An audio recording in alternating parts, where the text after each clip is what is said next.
Well, welcome back. Today we're going to talk a little about waxing meerschaums or re-waxing them and how they do it and what they use. And naturally, because I'm talking about meerschaums, I'm not smoking one today. This is a Randy Wiley, by the way, an old one. And if you can believe it or not, this was a virgin briar, which was very light, natural, and so on. Not anymore. Bought this a long time ago when Randy started carving, and this was a great pipe. Okay, I've had some people send me emails and things about re-waxing pipes and things like that. I've heard lots of theories over the years, and there are lots of different formulas.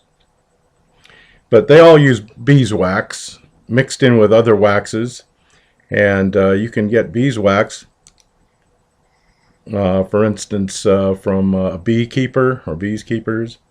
You can get them from just call around under the yellow pages, and they'll send you more beeswax than you can use the rest of your life. Most of the beeswax out here in California that I've been able to obtain has it's either kind of a greenish color or an amber kind of honey color, as you're used to seeing wax. And most of the Meerschaum pipe makers will melt that. A lot of them will bleach it out, especially many years ago they all bleached it out, using not Clorox, but you'll have a real problem if you use Clorox, but hydrogen peroxide. And that's so that it looks kind of white and takes to the color more rapidly. Now, in the last, I don't know, 20 years or so, and it's getting more and more today, a lot of your carvers are using more wax on their pipes, dipping them more times, using different combinations. And most of them use a combination of beeswax, paraffin. Some use carnauba wax. In the old days, or many years ago, they used to soften it up and make it more pliable. They would use spermaceti, which is really from a sperm whale, and it's whale oil. Well, they don't like doing that anymore. So you can use, I use olive oil, and I've had no problem over the years, and I have some absolutely gorgeous meerschaums collecting for about 47 years. And I will be showing some of them on here in the near future.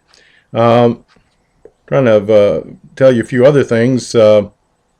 One of the things you can do is just melt your wax, however you're going to do it, whether you're going to bleach it or mix it or use a green wax, use the more traditional yellow wax, mix it in with a little paraffin. Most of your companies use paraffin, but mostly beeswax.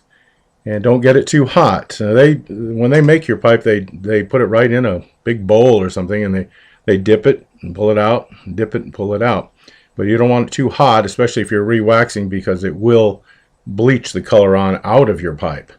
If it's too hot, it'll actually melt it or draw it out. So you just want it enough to melt it. And one thing you can do, which makes it real simple, if you have a pipe you want to re-wax or you just want to add some wax to it, just melt it. Take a brush, like you get down at the paint store. You don't want to use nylon bristles because they'll melt. And then just literally kind of paint it on. And when it cools off, take a clean, soft rag, cotton rag, and just wipe it down and take all the excess wax off of there. And that's pretty much what you can do. Years ago, CAO used to put out a thing called antiquing compound in a little tube, like chapstick. And you could put it on when your pipe was hot and it would melt on. You can still do something like that by just buying something like chapstick, using it up, cleaning it out. When you're melting your wax, just pour it in there and you've got your own chapstick, only now it's like an antiquing compound of your own choice and own making. So that's pretty much it on that.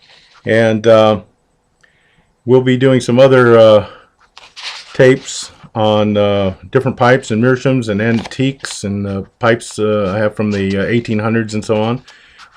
As soon as we get actually a better camera, because you can see the briars pretty much on here, but you cannot see the details on some of the fine meerschaums we've tried already on this camera. So we're trying to get that set up and do some of those as soon as we can. Anyway, I'm Jason, and some of my friends and people over the years at all the shows and things have referred to me as the Meerschaum King. That's kind of presumptuous. A long time ago, decided it actually is a good moniker to help promote the hobby, and so that's the only reason we do it. And so you can call me the Briar King if you'd like. Anyway, thank you very much for coming to our site, and we hope you'll come back again. Thank you.